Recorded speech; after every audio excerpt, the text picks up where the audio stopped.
gecelerde seni araram. Sessiz küçelerde izin sorarım. Adını ürəkdə pıçıldaram. Bilmirəm hardasan, gel görüm ömrüm. Yarımçıq sözlərim dilimdə qalır. Sensiz her xatirə qəlbimdə yanır. Bir ümid qığılcım könlümə dalır. Bəlkə yenə geri dönərsən ömrüm. Qayıt sen, həsrətin bitsin bu gecə. Gel yenə dünyamı sənlə bölüm. Ürəyim adımla döyünür hələ. Qayıt itirməyim səni mən ömrüm.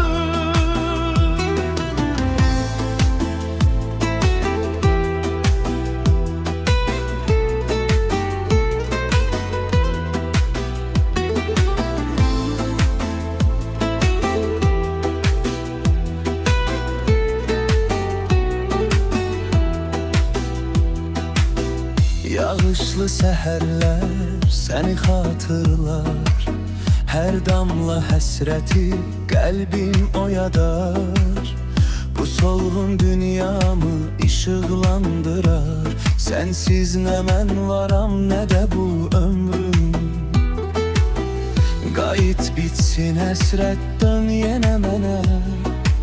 Sensiz bu həyatın dadı yox gülüm. Ürəyim döyünür yalnız səninlə. Qayıt itirməyim səni mən ömrüm. Qayıt sən, həsrətin bitsin bu gecə. Gəl yenə dünyamı sənlə bölüm. Ürəyim adımla döyünür hələ. Qayıt itirməyim səni mən ömrüm.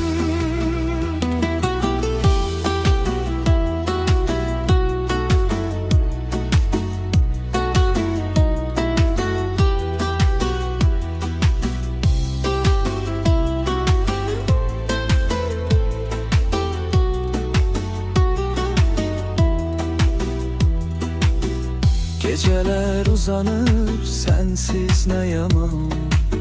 Eşkinin sorağıyla düştüm yollara.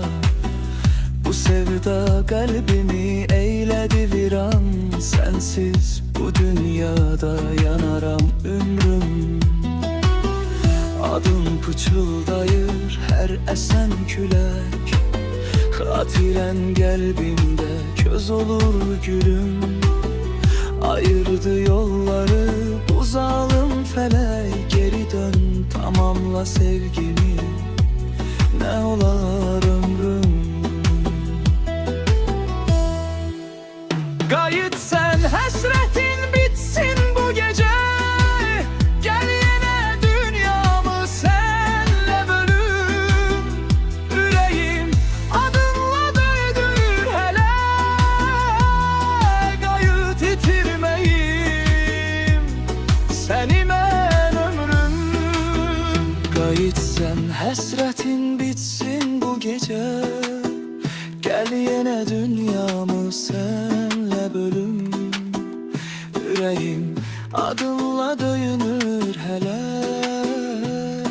Qayıt itirməyim səni mən